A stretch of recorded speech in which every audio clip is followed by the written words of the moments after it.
Assalamualaikum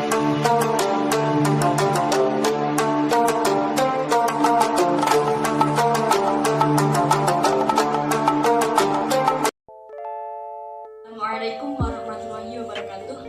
Perkenalkan, nama saya Rosina Fauziah.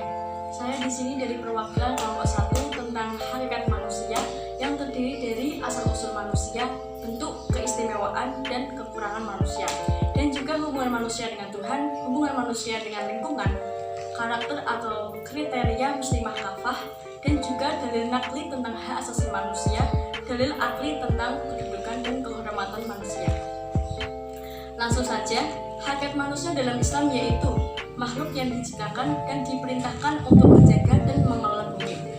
Dan manusia di sini dalam hak asasi manusia yaitu makhluk yang dinamis, yang nampak diberi berbagai peristiwa dalam kehidupannya. Nah, peristiwa di sini dalam persoalan pelaksanaan hak asasi manusia seperti contohnya yaitu kekerasan, ketidakadilan, dan intoleransi. Dan juga relevansi manusia dengan pelaksanaan hak asasi manusia yaitu dapat menjadi salah satu contoh mengelola diri untuk mengatur dan memperbaiki perilaku seseorang. Selanjutnya yaitu asal-usul manusia.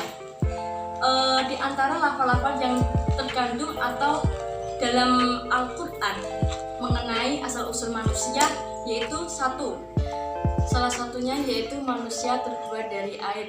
Yang kedua yaitu manusia terbuat dari tanah debu dalam surah Al-Imran ayat 59. Dan yang ketiga yaitu manusia terbuat dari tanah liat dalam surah As-Saffat ayat 11. Dan yang ketiga yaitu manusia terbuat dari tanah lumpur yang terdapat dalam surah Al-Hijr ayat 28.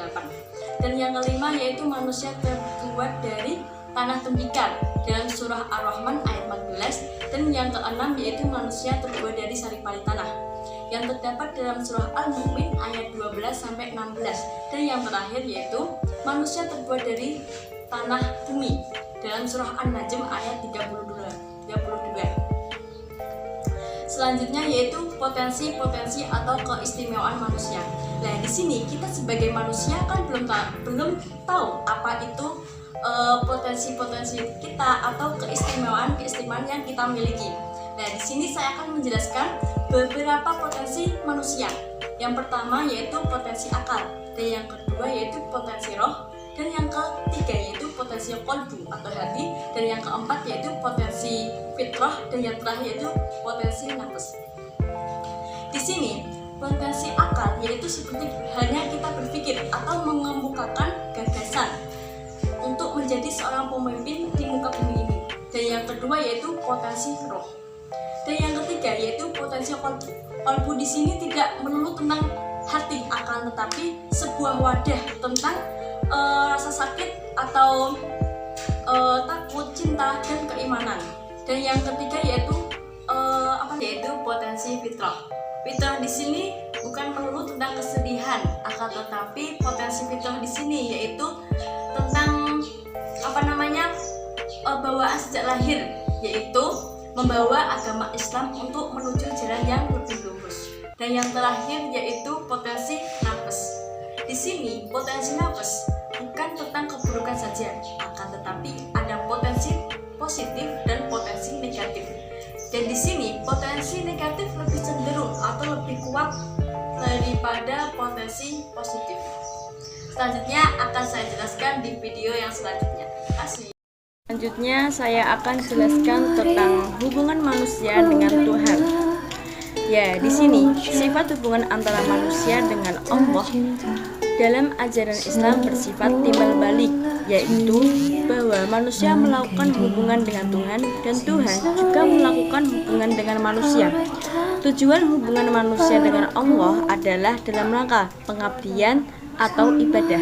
Dengan kata lain, tugas manusia di dunia ini adalah beribadah.